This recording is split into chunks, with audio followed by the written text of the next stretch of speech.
พันอยู่สังขารคนเฮาบ่แน่นอนอยู่และสร้างไว้ก่อนสิ้นใจไว้เสียงเดือนเจียงคู่กับเดือนไอหนาวสั่นขยี้เดือนยี่เขียนผ้าตีควรหอนยามเดือนสามทางให้สามัคคีเดือนสี่ก้าวไปสุดเฟินแก่พักหักเฟินก็เข็นไฟตำผ้า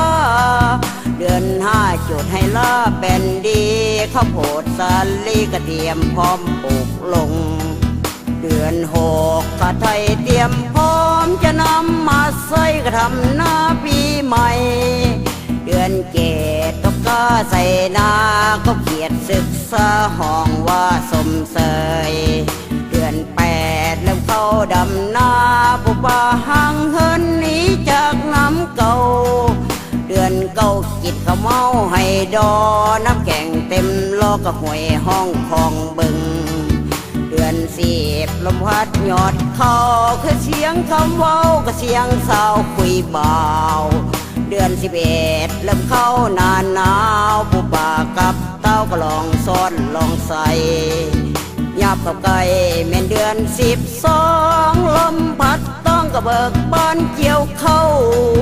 สิ้นสุดคำเว้า1 ปีโอสามัคคีกินข้าวใหม่เถิดนะโอสามัคคีละวงเราเถิดนา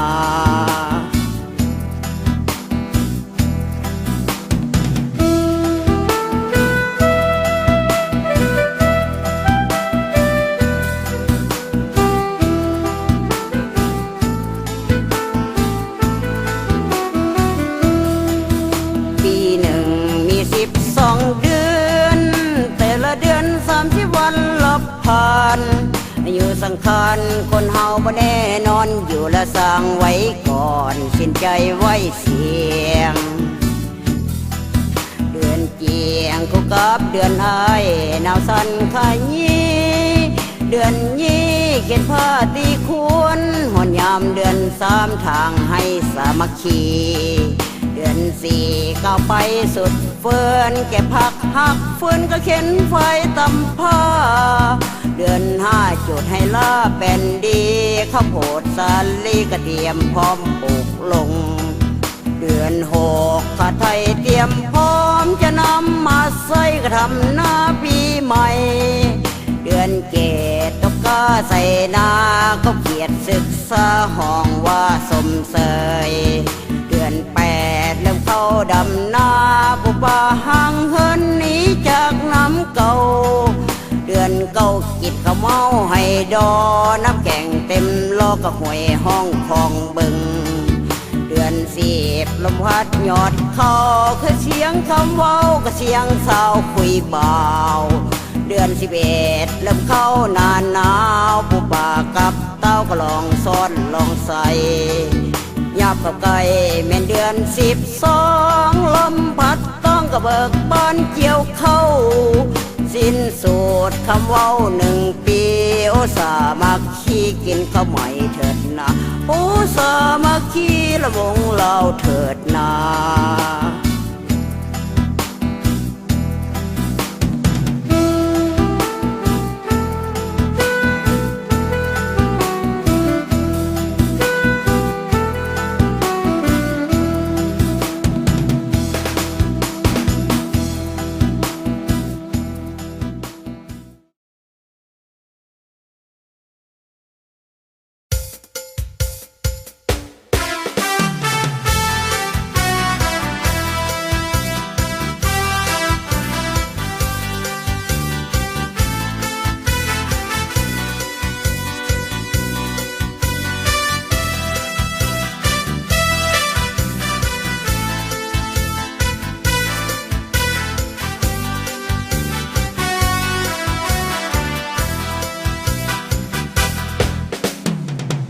ขอลาเนื้อทองสาวน้องคนงา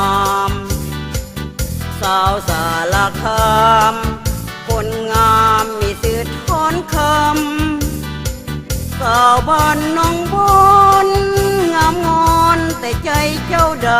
ำลาก่อนคนดีงามคำ ใครคำอยู่ดีเด้อนาง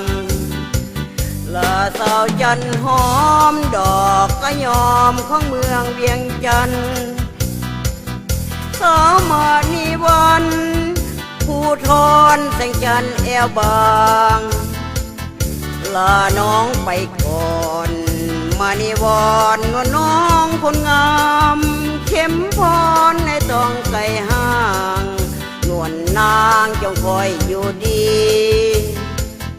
ขอลาแก้วขาวโอ้น้องสาวไอ้ขอจำจากขอความจนยากไอ้ขอจำจากลานี้สาวใสสมนตัวดำแต่ใจเจ้าดีอีกหนึ่งสาวสุดจารีเท่านี้จำต้องจากกันจากไปบ่เห็นกรรมหรือเวรสั่งมาหนาวจองขอเอิ้นสั่งน้องเนื้อทองสาวบ่อละวันย้ำไอ้ไก่ห้างตัวน้องอย่าได้โศกสันสาวสวยสื่อสุวาพันหนุ่มเวียงจันทน์คิดถึงบ่ไหว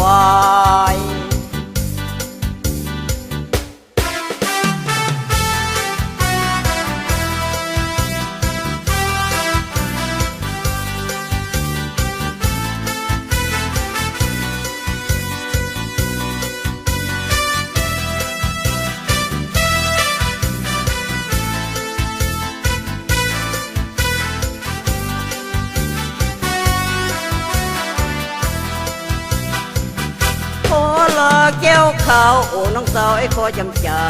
กขอความจนยากไอ้ขอจำจากลานี้สาวใสสมนตัวดำแต่ใจเจ้าดีอีกหนึ่งสาวสุดดารีเท่านี้จำต้องจากกันจากไปบ่เห็นกรรมหรือเวรสั่งมาหนาวจองขอเอิ้นสั่งน้อง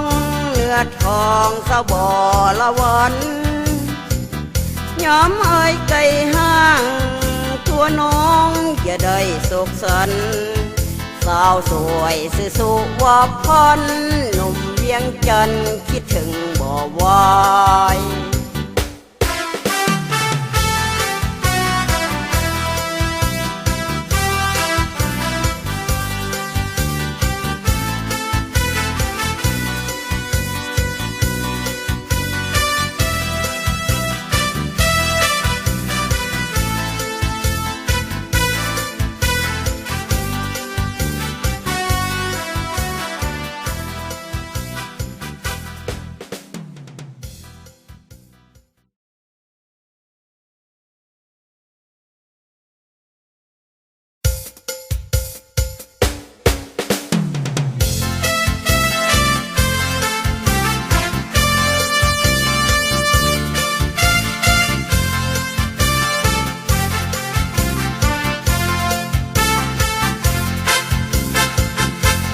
พบคนงามสาวบ้านดอนโน